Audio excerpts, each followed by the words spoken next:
Young Africans anapata ushindi mzuri kweli kweli wa mabao 5-0. Hii inaashiria nini hasa kuelekea kwenye dabi ya Kariakoo tarehe 1 ya mwezi wa 3 mwaka 2026? Nafikiri ni mechi nzuri, lakini bado uwezo ukaichukua mechi ya Yanga na JKT then ukaja kuiweka kwenye mzani na mechi ya Yanga dhidi ya Simba. Lakini tosha kusema tu kwamba Yanga kuna kitu amekionyesha, kwa sababu ukiangalia changamoto za watu wengi ilikuwa kwanza Yanga walikuwa watengeneza nafasi nyingi kwa siku za karibuni, lakini pia hata hizo nafasi ambazo kwa zitengeneza walikuwa hawezi kuzitumia. Walikuwa anashinda katika mazingira ambayo wakati mwingine ukiangalia ni kama mechi unataka uione inakwenda kwenye sare, na wakati mwingine pana compensa hapa na pale. Kwa hiyo ikawa inafanya watu waanze kupata off, lakini leo hiyo umeingia umekuja kitu tofauti. Kwanza usahihi umeweza kuongezeka, lakini pia hata ile intensity Yanga hapa katikati walikuwa wanacheza kwa spidi ya chini. Ukiona unatoka eneo moja kwenda eneo lingine unakwenda kwa spidi ile ile, ambacho kinapelekea wakati mwingine kushindwa ku unlock sehemu ya mwisho ya opponent. Lakini leo ukiangalia walikuwa na spidi kubwa sana kuweza kufasten hasa kwenye katikati, walikuwa piga pasi nyingi, zile mikimbio yao ilikuwa ni yale juu, lakini bila kusahau ubora wa baadhi ya nyota walikuwa kubwa sana. Leo ukiangalia mtu kama Prince Dube alikuwa na kiwango cha juu sana, kwa maana kwamba amecheza kwenye eneo kubwa, ameweza kutengeneza mashambulizi, ameweza kuassist, kitu kubwa zaidi ameweza kufunga. Kwa hiyo ni mechi ambayo Yanga at least wameweza kuonyesha kwamba ni timu ambayo ina namna gani. Kwa hiyo hata mashabiki wao ambao wameenda kiwanjani ndio walikuwa wanataka kitu kama hiki, kwa maana kwamba timu yao imekuwa ikicheza, ikitengeneza nafasi, lakini pia ikiwa na uwezo wa kufunga na kupunguza mazingira mengi ya kuweza kushambuliwa. Even though leo hii kuna baadhi ya moments walikuwa wanafanya makosa ambazo kwa JKT ungekuwa na quality pengine ongeza kuwauliza au kuweza kuwashangaza, lakini all in all ilikuwa ni mechi ambayo Yanga wameonyesha kwamba wana kitu cha ziada na wanaweza kufanya kitu katika mechi kubwa ambazo wanakuwa wameamua. Kwa binafsi ni kama tu ile graph yao ilikuwa iko stagnant, wameamua kuiongeza na kuipandisha kufika katika level ambayo pengine mashabiki wanaweza kuwa na matumaini. Tuanzie hapo Dominic Salamba, umetoa tofauti mkubwa kweli kweli kati ya Yanga na JKT Tanzania dhidi ya Simba. Sio kipimo sahihi, huenda unaweza kusema hivyo, lakini mimi labda niulize tu swali moja kwako. Unafikiri mwalimu wa JKT Tanzania wapi leo alifanya makosa ambayo ilimgharimu na kuacha historia ya kupigwa kipigo hiki cha mabao 5 cha mama mkanyi mwanao sihitaji mazoea? Overconfidence. Mwalimu wa JKT alikuwa na overconfidence. Kwa nini? Ahmed Ally alikuwa ameiangalia Yanga. Ndio. Yanga ya FA ukiangalia na Yanga ile ya Namungo na zile kelele za wachambuzi na mashabiki, akaamini kwamba ni kweli Yanga imeporomoka. Lakini tunapozungumzia Yanga imeshuka, nimekuwa nikiongea hii kauli, Yanga imeshuka dhidi ya Yanga yenyewe. Ndio. Yaani uwezo ukasema leo hii Yanga inacheza vibaya ukaikompea na Coast, ukaikompea na Azam au na Simba. Yaani wao kuna kipindi wanashuka kiwango, kipindi wanapandisha. Leo tunamzungumzia Pacome ameshuka kiwango dhidi ya Pacome yeye mwenyewe. Sawa. Baada ya kuona mechi ile ya FA na mechi ya ligi, nafikiri leo ameingia akuiheshimu Yanga. Akaingia akaamini kwamba kwa kundi ambalo yuko nalo, ukiangalia na wachezaji wengi ambao wana experience, wakina Bajana wako pale kwenye timu, tumeweza kuona wachezaji ambao wana experience kubwa, lakini pia wako kina na Solo Machezo wapo kwa JKT. Kwa hiyo ana nyota fulani ambao wanaweza kufanya kitu, nyota ambao wamecheza timu kubwa, wanaweza kwenye pressure, kwa kaamini kwamba anaweza kwenda kupishana na Yanga. Kwa hiyo hakutengeneza ile heshima, hasa bila kusahau kwamba wakati mwingine unaweza ukapata mazingira ya 1 against 1 wewe dhidi ya Diara usitumie nafasi, lakini Yanga akapata mazingira ya 2 against 1, mtu kama pengine mtu kama Moduseni, mtu kama pengine unazungumzia mtu kama Israel Mwenda na wengine wote walionao, akaweza kukuadhibu. Ukiangalia hata nafasi ambayo pata Moduseni aliweza kureact kama mshambuliaji, kitu ambacho mlinzi JKT hawezi kwenda kufanya kitu kama kile. Kwa hiyo unapokutana na timu ambayo ina watu wenye experience, lazima utengeneze heshima, kwa maana kwamba makosa utakayofanya wewe wanaweza wakayatumia yote, na makosa utakayofanya wao pengine unaweza usiyatumie. Angalia mechi ya Yanga pano dhidi ya Ahli alifanya makosa mengi ambayo Yanga hakuweza kuwatumia. Yanga afanya makosa machache, aliweza kuyatumia, na huo ndio tofauti wa level za wachezaji. Kwa hiyo nafikiri kwamba kama mwalimu angeingia leo na approach ya kuenda kuheshimu Yanga, ingeweza kumlipa zaidi na kupunguza magoli, kwa sababu ameingia akaichukulia Yanga kama Namungo, kitu ambacho kimeweza kumkosa. Kwa binafsi naamini kwamba technically aliingia akataka kwenda kucheza open play bila kujua kwamba Yanga wana wachezaji ambao wanaweza kwenda kufungoja, na hasa wanapokutana na watu kama JKT. Mechi kama Yanga dhidi ya JKT, mtu kama Mudathiri haya anakuwa na choice nyingi. Maxi anaweza akaamua kukutana hata mara 5 kwa sababu anaamini hapa nakabana watu ambao ninawaweza. Zesemo Mohamed Hussein Baka anaweza kaamua kuchukua mpira akaanza kudibu na kusogea kwa sababu anaamini kwamba hata nikipoteza sio rahisi kuweza kuadhibiwa. Kwa pasi mbili walizipata, moja ilikuwa ni Paul Peter, nyingine yule Karabaka. Zile nafasi zile kama wanapata wachezaji wengine ile yote ilikuwa ni magoli. Lakini wao wakashindwa kuzitumia. Sawa, naamini kwamba lazima utengeneze heshima dhidi ya timu kubwa kwa sababu nyota wake wanakuwa na kitu cha ziada ukompea na nyota wako. Sawa, huyo ni Chifu Nzobani kama Zumfela Mwiche Dominic Salamba akielezea vizuri kweli kweli namna ambavyo ametazama dakika 90 na kile ambacho amekiona, nini hasa ambacho kimesababisha JKT Tanzania wapige kipigo cha mama mkanye mwanao. Sihitaji mazoea si mazuri, lakini hizi zinatosha kuwa salamu kuelekea dabi ya Kariakoo. Pia Dominic Salamba amepata kuzungumza na kutolea ufafanuzi mzuri kweli kweli. Kwako Steven Mapunda Garincha, baada ya kutazama dakika 90 za Yanga na JKT Tanzania, unadhani Young Africans imebadilika sasa na imejiandaa vyema? Kwa sababu mengi yanazungumzwa, inaonekana toka watoka kimataifa kana kwamba wamepoteza ile spirit ya kupambana na ule ubora ambao watu wengi wanaujua kutoka kwa Yanga. Je, huo ubora baada ya kutazama vile JKT Tanzania umeanza kurejea? Mimi bwana ni miongoni mwa wachambuzi ambao mara nyingi ninapokuwa na utazama mpira unaocheza Young Africa na kuaga tofauti sana na watu wengine. Ndio. Kwa sababu wanaposema kwamba Yanga imeweza kupungua ubora, wanalinganisha kwa mechi zipi na kwa timu ipi? Na ukiangalia Yanga, naweza nikasema kwamba imekuwa ni chombo cha habari kwa taifa letu la Tanzania. Yaani Yanga ndio imekuwa headline kwa taifa letu la Tanzania. Yanga ikishinda magoli mengi inakuwa ni story kubwa. Yanga ikishinda magoli machache inakuwa story kubwa. Ndio. Yanga ikifunga magoli ya kadri pia inakuwa story kubwa. Kwa hiyo Yanga chochote ambacho atakuwa anakifanya lazima itatengeneza story. Unaona vizuri? Walikuwa wamecheza hapa katikati kwenye FA, wameondoka na ushindi wa magoli 2, imekuwa story. Unaona vizuri? Lakini pia wamecheza leo JKT wameweza kupata magoli 5, pia imekuwa story. Kwa hiyo mimi watu ambao napenda kuwasikiliza wanapoizungumzia Young African, huwa mimi naangalia matukio kwamba wanazungumza kutokana na matukio gani, kwa sababu kila tukio ambalo walifanya Young African lazima tulitakuwa lina story mbele yake. Ameondolewa kwenye michuano ya kimataifa, lakini mechi ya mwisho ameshinda ushindi mnono kabisa wa magoli 3, lakini bado imebaki kuwa story. Ametoka huko amekuja kwenye mechi za ndani, pia ameweza kupata ushindi mwembamba dhidi ya Namungo, pia imekuwa story. Unaelewa vizuri? Kwa hiyo mimi katika eneo hilo huwa sipataki sana mgagasiko wa kuona kwamba Yanga imepanda au imeshuka, kwa sababu nikiangalia benchi la ufundi ni lile, nikiangalia wachezaji ni wale. Umeelewa vizuri? Nikiangalia formation mwalimu ambazo anazitumia ni zile. Kwa mimi ninachokiona ni kwamba Yanga bado ipo kwenye ubora wake ule. Na narejea kusema aliyosema Chifu Zombani kama Zumfela kwamba kocha wa JKT Tanzania aliingia pasipokuwa na nidhamu mbele ya Young Africa, na ndio maana akaweza kuadhibiwa katika matukio kama hayo. Na mimi huwa mara nyingi nasemaga kwenye mechi ambayo inakutanisha aidha kwa kaliba ya timu kama JKT Tanzania na Yanga, ukiona mechi hiyo beki amehusika kwenye goli aidha kwa kutoa pasi saidizi au kwa yeye kuweza kufunga, hiyo mechi huwa inakuwa ngumu sana kuweza kupoteza kwa upande wa giant team kama Young African. Magoli haya 5 ambayo ameyapoteza leo hii ni magoli ambao waliwahi kufungwa msimu wa mwaka 2023 2024, misimu miwili nyuma. Stefan Aziz Ki akiwa ndani ya kiwanja, Yao Atola Kuasi akiwa anakuja for the first time kwenye ligi yetu anafunga goli, lakini pia Stefan Aziz Ki anafunga goli la free kick kama unakumbuka vizuri. Na Yao Atola Kuasi alitoa pasi na pia aliweza kufunga. Na leo hii tunamwona Mohamed Hussein Shabalala anafunga goli, lakini unaangalia Prince Mpumelelo Dube anahusika kwenye magoli 3. Magoli 2 anakuwa anasaidia yeye, goli ambalo linafungwa na Mudathiri Ayabasi, ile pre assist inatoka kwake, lakini goli la kwanza linafungwa na Shabalala, assist inatoka kwake.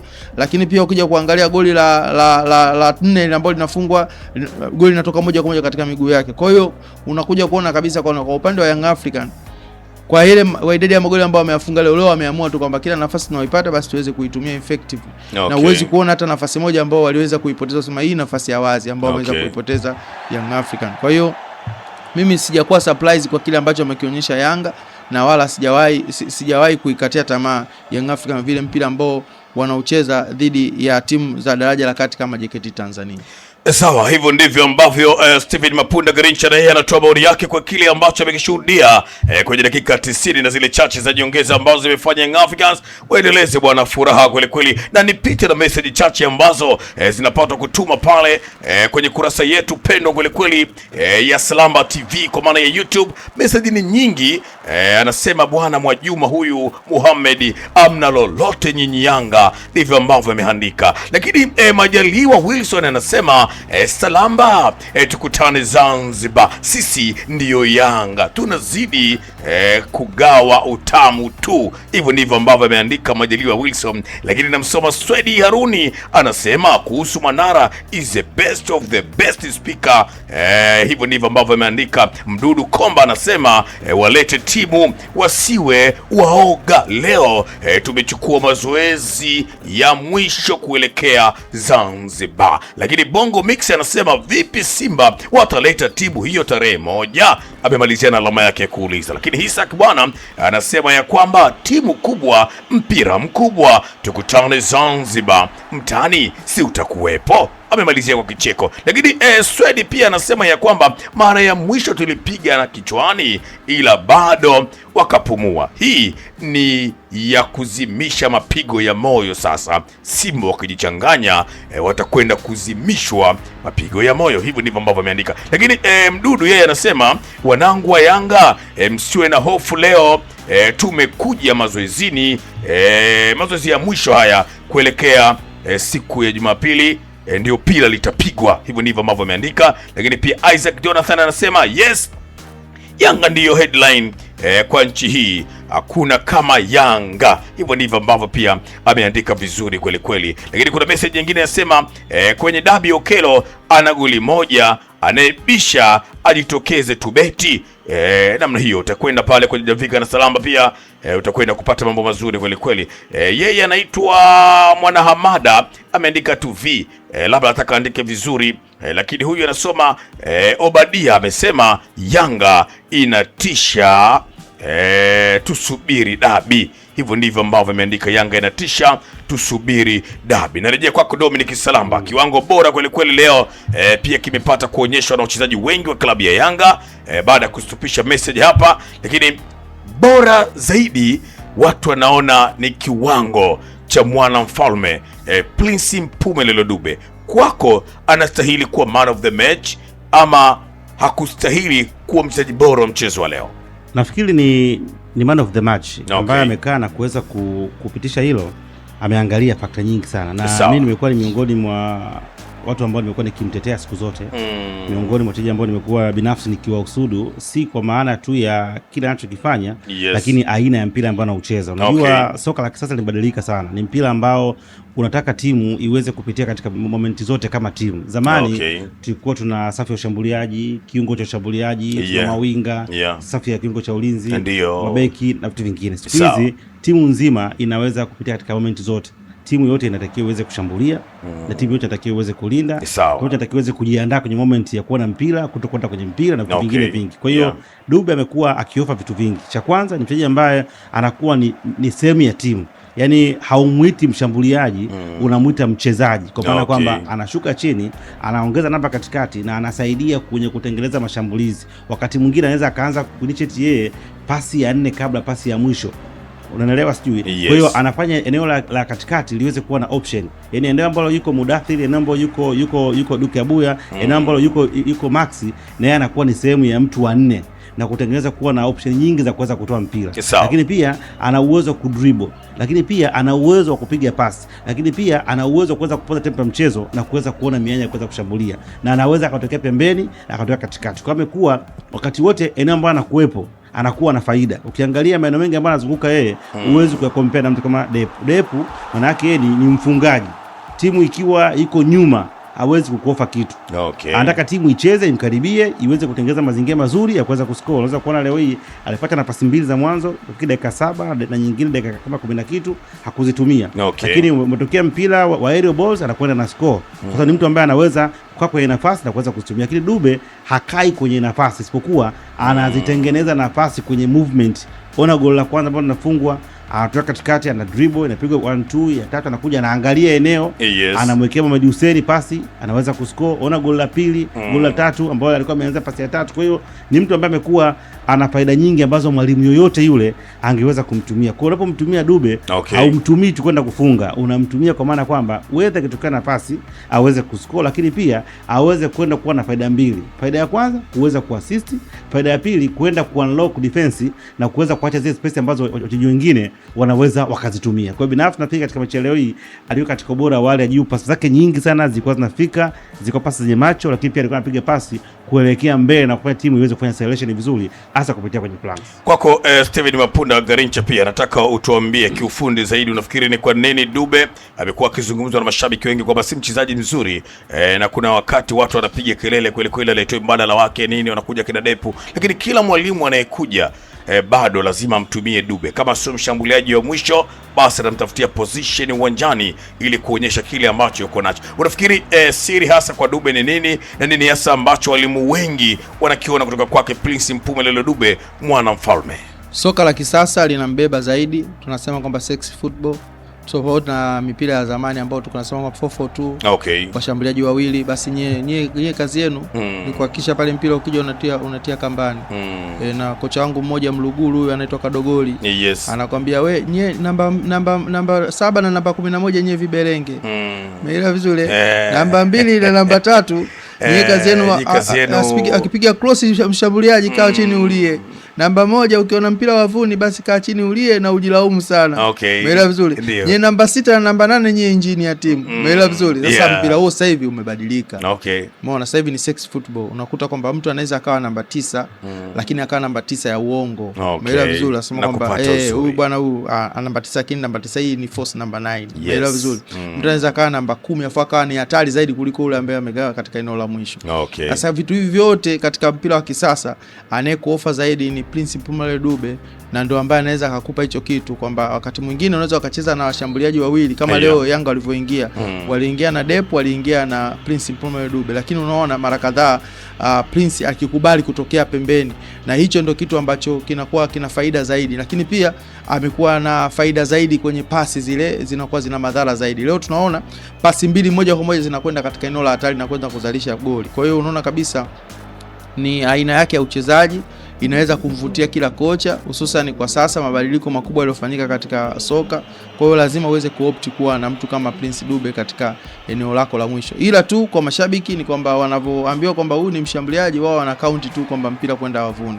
Hawaangalii vitu vingine. Lakini kwa watu ambao wanaangalia rhythm ya mchezo, wanaangalia acceleration ya mchezo, wanaangalia faida, basi wanaweza kaona umuhimu mkubwa sana aliokuwa nao Prince Dube ukilinganisha na washambuliaji wengine. Hakika umezungumza na kunena vyema kweli kweli Steven Mapunda, muda si rafiki. Tunaisubiri pia gemu ya Wekundu wa Msimbazi Simba, lakini wakati tunaendelea na tunasubiri gemu ya Wekundu wa Msimbazi Simba, message pia ni nyingi kweli kweli ambazo zinatubwa hapa kwenye kurasa yetu ile ya Salamba TV bwana. Napita nazo chache kwa sababu muda bwana unatubana kweli kweli. Wanasema muda ni ukuta bwana, ukishindana nao pia unaweza kuangukia. Message ni nyingi lakini kwa uchache napita nazo zile ambazo zimejaliwa kuzisoma nyakati hizi. Anasemaje? Yanga inatisha, tusubiri dabi. Obadia huyo anasema namna hiyo, lakini Mbaraka Mponda anasema asante Yanga, tukutane Zanzibar. Baraka Mponda kutokea Kibaha Misugusugu. Hivyo ndivyo ambavyo ameandika. Anifa Kalonge anasema Yanga tamu sana jamani, tukutane Zanzibar tutoke auti. Sawa bwana, utapata pia support kubwa kutoka kwa kijana wangu Yusufu Katalambula kwa ajili ya auti hiyo. Lakini anasema nisome kama Paulo Mwansasu, huo utamu sio wa hawa JKT. Kuna watu tunaenda kuwaandalia mioyo yao ipate burudani, maana wao wamezoea utamu. Hivyo ndivyo ambavyo anaandika Paulo Mwansasu. Lakini bila kusahau Swedi anasema ya kwamba si wanasema Yanga mbovu, walete timu tupimane ubavu. Hivyo ndivyo ambavyo anaandika vizuri kweli kweli. Lakini Isaac Jonathan anasema hongereni Salamba TV na jopo lako, uchambuzi wenu uko vizuri sana, tuko pamoja, tunasubiri utamu wa Zenji. Jambo zuri kweli kweli, na sisi tumelipokea vyema kweli kweli hizo hongera. Kwa niaba ya Salamba TV na Salamba Production kwa pamoja tunasema asante sana bwana Isaac kwa kuthamini na kutambua mchango wetu hapa studio. Lakini Simon bwana anasema yuko wapi yule aliyesema eti Yanga timu ndogo, uko wapi ule usemi wako? Hivyo ndivyo ambavyo amesema. Nani analengwa sijui, lakini kama yuko hapa studio basi tutakuwa naelewa ujumbe huu moja kwa moja unamlenga yeye. Lakini anasema tena sisi Yanga ni wakubwa du, tulieni tunyie watani. Hivyo ndivyo ameandikwa. Lakini ujumbe mwingine anasema tupe habari za Clement Mzize, tunazitaka awepo kwenye dabi. Tutakupatia pia taarifa kubwa itakuja juu ya Clement Mzize. Usibanduke kwenye runinga yako, taarifa hiyo bwana utaipata kweli kweli. Asante Young Africans, timu ya Wazalendo. Hivyo ndivyo ambavyo ameandika. Anaitwa Salumu Wakipanga. Sawa, Salumu Wakipanga. Lakini nimalizie na message mbili za mwisho zinasema kwamba kuna mtu atalia kule Zenji jamani, nyie sijui wata singizia nini safari hii. Hivyo ndivyo ambavyo anaandika. Lakini huyu wa mwisho kabisa Amos anasema Jumapili mtu atalia. Hivyo ndivyo ambavyo Amos ameandika. Lakini sisi Yanga hatutumii uchawi mpira uwanjani. Aida Mtuya ndiyo ambaye anatamatisha nyakati hizi kwenye upande wangu wa message. Dominic Salama kwa dakika chache kabla hatujaungana na wenzetu walioko kule kwenye mechi ya Simba mkoani Dodoma. Unafikiri Simba nao wanaweza kutupa test nzuri kuelekea kwenye dabi kama Yanga alivyotuonyesha kwamba sasa wamejipanga kwa ajili ya dabi? Unajua mechi ya dabi ni mechi ambayo ina mambo mengi. Yes. Na ukiangalia dabi ya msimu huu ya mechi ya kwanza inaweza kwenda kuwa na utofauti kidogo. Kwa maana gani? Ukiangalia kuna gap kati ya Simba na Yanga mpaka sasa nafikiri ni alama 2 au 3. Okay. Yes. Kwa hiyo kama Simba anapoteza maana yake Yanga atakwenda kuongeza gap na kufikisha alama 5 au 6, sinoka vizuri. Okay. Kitu ambacho sio rahisi Yanga kwenda ku drop point nyingine 6. Yes. Lakini pia Simba anaingia na akiamini kwamba ni mechi ambayo anatakiwa kuweza kushinda ili at least kuweza kulisha matumaini kwa mashabiki wake. Okay. Kwa sababu itakuwa sio kitu kizuri au kitu chenye afya ambacho kinaelezeka uweze kupoteza mara 7 mfululizo. Kwa hiyo wanataka kuingia waweze kwenda kufuta hiyo kitu. Kwa hiyo Simba lazima leo ahakikishe kwamba anapata matokeo kwa maana ya moja, ili kwenda kuongeza hamasa hasa kwa mashabiki na wachezaji, kwa sababu unapokuwa unaelekea kwenye mechi kubwa lazima uhakikishe kwamba unapata matokeo. Kwa hiyo Simba watakuwa wanaingia na wenyewe leo uhakikishe kwamba unapata matokeo ili iweze kwenda kuongeza vuguvugu. Ikitokea leo unapoteza mechi au unatoka sare, maana yake unaanza kujidemoralize mwenyewe kabla mechi ya dabi, sababu kila mtu atakuchukulia kama ni second team. Yes. Na itakwenda kushushia mudi, na wakati mwingine inaweza atakwenda kusababisha migogoro midogo midogo. Tunafahamu hizi timu, na hapa katikati Simba wamefanikiwa kuamsha joto. Kwa nini? Kwa sababu kuna kiwango ambacho wamekionyesha siku 3-4 hapa ambacho kila mtu anaamini okay, kwa safari hii tuna timu ya kuweza kupambana na Yanga. Okay. Kwa hiyo joto haitakiwi lizimike, natakiwa liende mpaka siku ya mwisho. Ile pressure imeanza kwa mashabiki, ije kwa viongozi, ije kwa wachezaji mpaka mechi la ufundi. Hasa kama leo kwa mechi ya mwisho kabla ya dabi ukipoteza, maana yake ni kama kitu ambacho ulikuwa umeanza, umechukua chai yako nzuri, umetia sukari mpaka fika mtu akaongezea maji. Hatari kweli kweli. Hivyo ndivyo ambavyo anamaliza Chifu Nzobane kama Zomfela. Jina langu naitwa Cisco Boy from Moro, lakini nikukumbusha tu ya kwamba Superbank bwana, godoro zuri kweli kweli lijipatie sasa ili uweze kuenjoy, lakini bila kusahau Hela Bet ni kampuni nzuri ambayo inakupatia bonus mpaka shilingi 300 za Kitanzania. Ni rahisi mno. Unapohitaji kujiunga na wao, kwenye promo code yako utaandika neno Salamba kwa herufi kubwa, unit tiketi ya kutengeneza shilingi 300 za Kitanzania. Easy Parts hizi ni hatari kweli kweli, taulo nzuri za kike ambazo sasa zimeingia na zinapatikana madukani kote. Jipatie Easy Parts kwa ajili ya afya yako. Lakini taulo hizi bwana, ukikutana na wale watu ambao wanazisambaza, basi wanakupatia pia faida nyingi kweli kweli. Maana naogopa kuzungumza mengi, utaulizwa ulizitumia, lakini nakupa tu shuhuda ya kwamba mimi familia yangu bwana, nilijaribu kuwapelekea, kwa maana ya mwenza wangu amezitumia, anasema ni nzuri kweli kweli. Na wewe jaribu sasa, uchukue umpelekee mwenza wako ili aweze kuenjoy kweli kweli kitu kizuri kutokea pale Easy Parts. Bila kusahau pia Vini Kolomboka kwa sasa iko madukani inapatikana. Ni kinywaji kizuri kilichotengenezwa kutumia vitu vya asili kwa maana ya tangawizi, lakini ndani yake bwana ina asali, pilipili manga, bila kusahau ina chai. Una enjoy kwa testi nzuri, lakini hii bwana ukinywa kwenye kifua unasikia vizuri, lakini pia kwenye koo inashuka vizuri, inakupa pia heshima nyumbani kwako. Heshima ya namna gani? Itumie, utakuja kutupatia majibu mwenyewe. Vini Kolomboka, na ndio maana tunasema nguvu ya Simba, fahari ya Tanzania. Kavido House of Switch Code bwana, na wao pia wako sokoni, wanakuambia jipatie nguo nzuri kutoka kwao uende kupendeza kijanja kweli kweli. Msimu huu wa mfunga hii bei pia zimepungua pale Kavido House of Switch Code. Fika madukani yaliyoko kule Kisemvule na maeneo kadha wa kadha, ili uweze pia kuenjoy na kufurahia maisha yako kupitia wao. Nikwambie tu ya kwamba tusubiri game ya Simba. Jina langu naitwa Nicholas Johnny kutokea pale milima Uruguru, na nitambua vizuri Morogoro mji kasoro bahari, na mimi sina la ziada. Moja kwa moja nirejeshe kijiti hiki kwake studio pale nani kabisa Diego Mashuhuri kwa ajili ya matangazo, kisha turejea hapa kwa ajili ya game ya Simba. Kwa heri.